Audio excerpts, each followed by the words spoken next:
Chris Sewall here, baseball card collector, investor, dealer, in that order. Welcome everyone. High rollers time. I'm going to do something a little bit different this week. I'm going to look at a recent high dollar sports card sale, an upcoming high dollar sports card sale, and then three future high dollar sports card sales, at least speculating here. And there's a lot of sort of interesting stuff in the news regarding some high-end sports cards recently. So putting them all here in one high rollers episode for you to hopefully enjoy.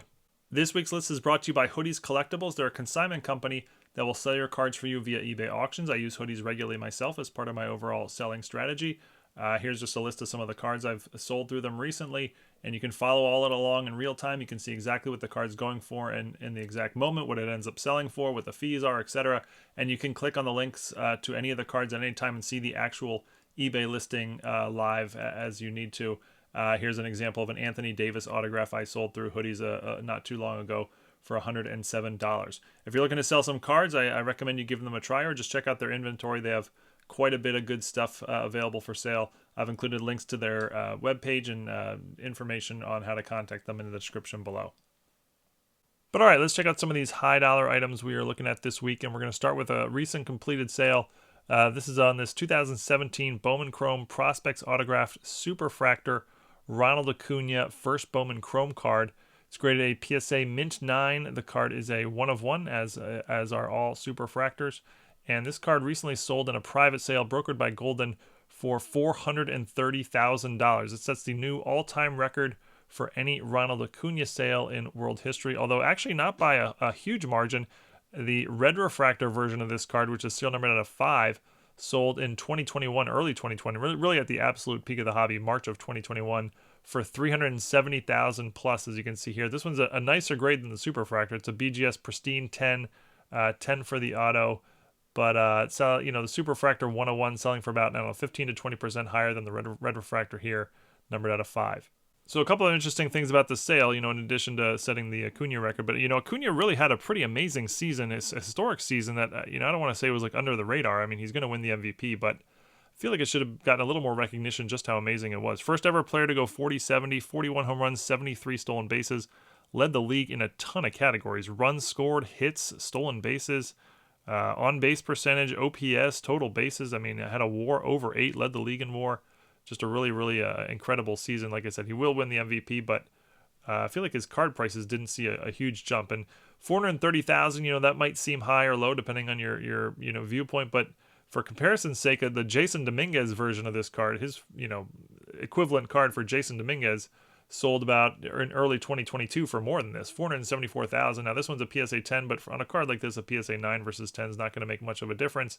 And this card sold before Dominguez had ever played in the majors. So, would you rather have the Jason Dominguez card or the Ronald Acuna card, who's now going to have, an MVP, a Rookie of the Year, a World Series ring, 4 All-Star games, and 6 years into his career?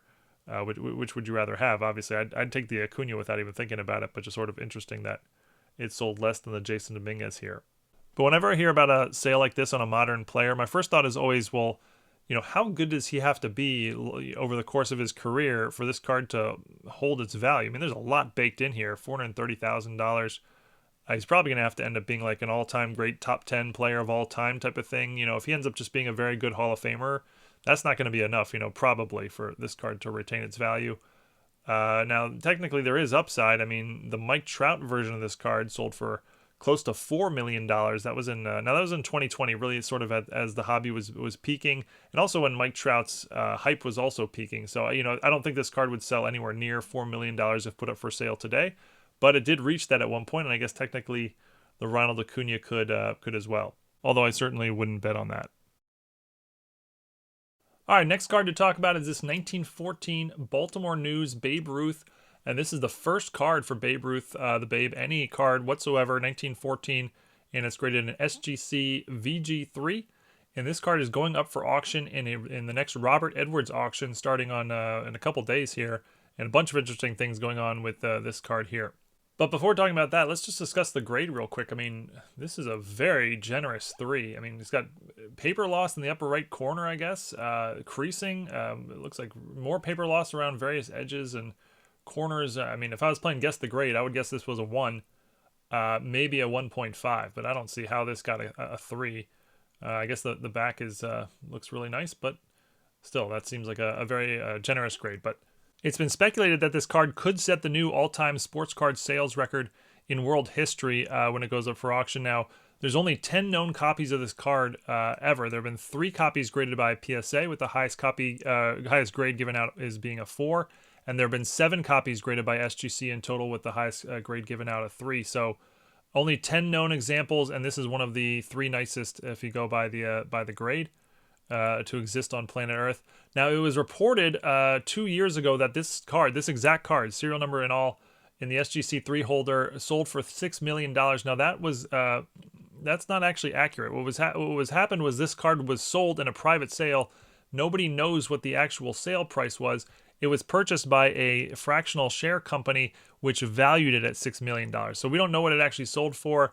Just, somebody bought it and said, hey, I bought this card and it's worth $6 million. So the $6 million number is really not anything of use. We don't know what the actual sale was. The last known sale of a copy of this card in any grade was all the way back in 2013, over 10 years ago, when a PSA 1 went for $450,000 plus, as you can see here. So, I mean, given that, it's really, really hard to predict what an SGC 3 would fetch today. I would say the record of 12 million plus for the 52 mantle is in play, but I would be surprised if it reached that. As just a wild guess, I'm going to say it goes for 8 million, making it the second highest sports card sale of all time, but falling well short of the record 52 mantle. All right, now I want to touch on a few cards that are future high rollers, we'll call them. These aren't completed sales, or they haven't even been pulled yet, but these are cards that are in the works at Topps and Fanatics, and I think are, Fanatics, a lot of people are concerned about them taking over, but I think there will be some positives as well. They're going to bring some unique ideas, and a couple of these are really cool. This first one's more of just like a news item. It appears that LeBron James will be signing with Topps to do autographs on Topps cards. LeBron James has had exclusive rights with Upper Deck since forever, and Upper Deck lost NBA licensing in 2009. So I don't think LeBron James has had an NBA licensed autograph card since 2009. No cards of him in Laker uniform, no cards of him in Heat uniform. So that'll be kind of cool to see, the best player of his generation finally have autographs in an NBA uniform. They have also announced that there will be a 1-of-1 dual auto of him and his son, Bronny James. I think this is an image of the card, or it might be a mock-up, but I think this is what the card will look like. It's a 1-of-1, and that'll fetch big bucks if anybody, pulls that. Next card to look, or a set in this case, is, I think these are from 2023 Topps Chrome Update, but they have a Major League Debut patch on them, and they're autographed, and these are 1-of-1s. This is a Jordan Walker, as you can see, but what's really cool about this is the patch was actually worn on his jersey in his Major League debut. So Jordan Walker's Major League debut, his jersey featured this exact patch, and it is now on the card. So it is a 1-of-1. It is the 1-of-1. It's the only, copy of this patch that exists that was truly on his, in his Major League debut uniform. And you can see they wear it on their sleeve, like you can see in the picture here. Here's an Anthony Volpe, the same thing, and here's a photo of him. I think this is when he got his first single of his career. He's on first base, and you can see the jersey he's wearing has the patch on it. So after their Major League debut game, I guess Fanatics has made a deal with Major League Baseball that they take the jerseys, cut off the patch, and now get to put it on this card. And this is pretty cool. I've complained in the past about how patches and jerseys today are, they're just a piece of cloth from a shirt bought at Dick's Sporting Goods. But here, I mean, this is something real. This is a pretty impressive idea. And you could very easily envision how one of these cards might, become the true desired card of any player if they become big down the road. Much, like the Ronald Acuna Superfractor we saw earlier.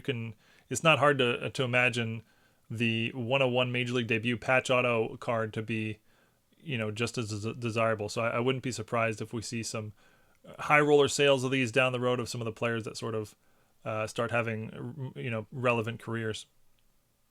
And one more future high rollers, or I guess 2 more future high rollers. Another just fantastic idea from Topps and Fanatics. I feel like I'm giving Topps and Fanatics a lot of praise in this video. So just to be clear, they mess up a lot of things as well. But I do really love these sort of fresh ideas. There's a 2023 set of Topps Definitive. It's a 1-of-1 dual auto of Shohei Ohtani and Babe Ruth, the only 2 players ever to have, very relevant pitching and hitting careers, I guess we'll say.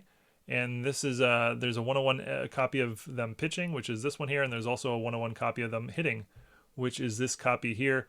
The Babe Ruth obviously are cut autos, meaning they were he autographed these 100 years ago on who knows, a note card or whatever, and this has been cut and put onto the card.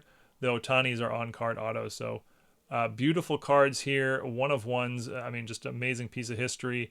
I love the fact that the two players are relevant to each other, as opposed to just two random great good players. That always is something important to me. But yeah, the two players who were great as both hitters and pitchers all in one card, and really, really cool card. And yeah, if either of these ever go up for sale, they will easily fetch. Well, I don't really know, but I would guess they'll fetch into the six figures. All right, but that's it for our high rollers this week. More of a newsy video than usual, but next week we'll be back to our normal top 10 countdown, and we'll see you all then. Thanks, everyone.